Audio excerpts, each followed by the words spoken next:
Assalamualaikum warahmatullahi wabarakatuh. Perkenalkan, nama saya Ramadan Maulana. Saya dari kelas 4 DPJKR. NPM saya 19 10 63 10 70 114. Baiklah, di sini saya akan mempresentasikan materi yang saya pahami dari mata kuliah olahraga akuatik. Sebelum kita masuk ke materi, saya akan memaparkan apa saja yang akan saya bahas, yaitu ada hukum Archimedes, berat jenis, titik berat dan titik apung, perkembangan teknik berenang, dan modifikasi teknik gerak dan komposisi tubuh. Di sini saya akan menjelaskan yang pertama, yaitu hukum Archimedes. Hukum Archimedes ini menyatakan bahwa bila sebuah benda berada di dalam air, ia akan mendapatkan tekanan ke atas yang besarnya semua dengan berat air yang dipindahkan oleh benda tersebut. Yaitu berat jenis.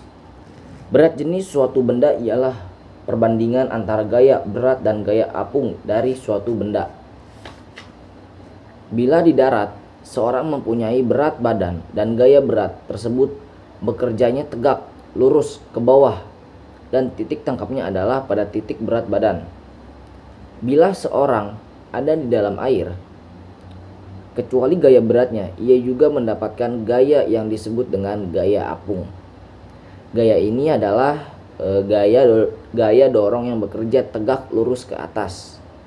Gaya apung ini bekerjanya pada suatu titik pusat yang disebut dengan titik apung.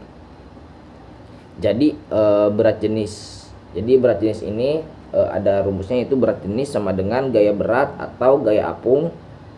Bila gaya berat dan gaya apung sama besar, berarti berat jenisnya yaitu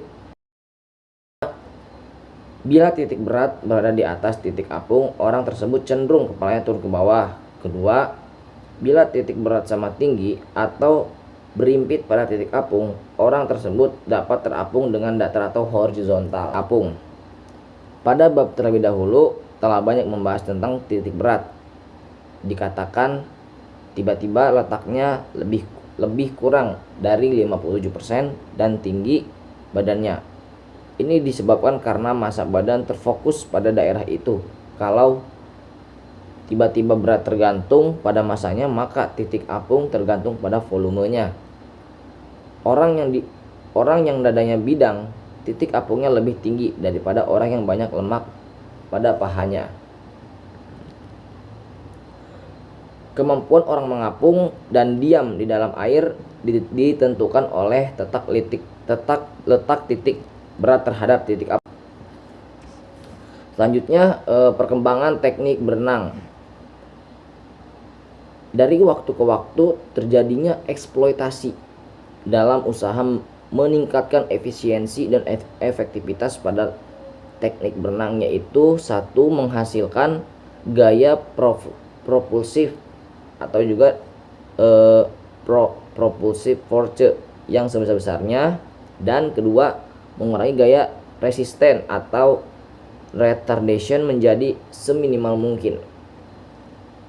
Seperti kita ketahui, gaya propulsif atau postulat adalah gaya produktif, yaitu gaya force yang menghasilkan gerak laju ke depan, sedangkan gaya resisten atau retardation merupakan suatu hambatan gerak. Selanjutnya, perkembangan teknik berenang.